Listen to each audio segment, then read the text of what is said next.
A Supreme Court case that has been reported on very little that could have looked back at the 2020 election has been denied by the Supreme Court. But this isn't the end of the road for this lawsuit, and Natalia Mittel reported this over at Just the News, so let's bring her in for more on this. Natalia, great to see you. Natalia, I had heard some rumblings about this case, and there was talk among the MAGA nation that the 2020 election could have been finally investigated by the Supreme Court. So tell us about this case and why the Supreme Court wouldn't hear it.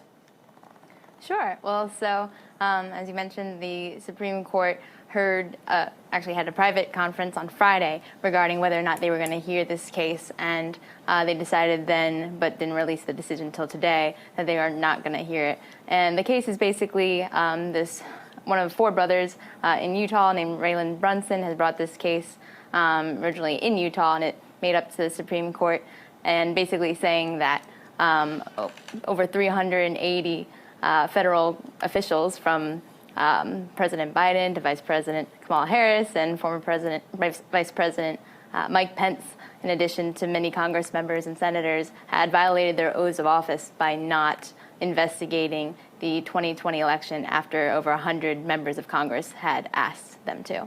So that is what was before the Supreme Court, and 4 of 9 justices had to decide to take it up, and apparently there wasn't enough interest, I guess, to take it up as it was. So they are filing for a petition to reconsider before the Supreme Court, and so we'll see how that goes from here. So I know you're not in the business of making predictions, but do you foresee a viable way this lawsuit proceeds after this, with this reconsideration? It's possible, yes. And as Raylan Brunson, who brought the lawsuit, has said, he posted on Facebook that they still have their queen in this chess game, as you put it. So basically, essentially saying that they haven't even brought in, I guess, all of the information that they could for this lawsuit.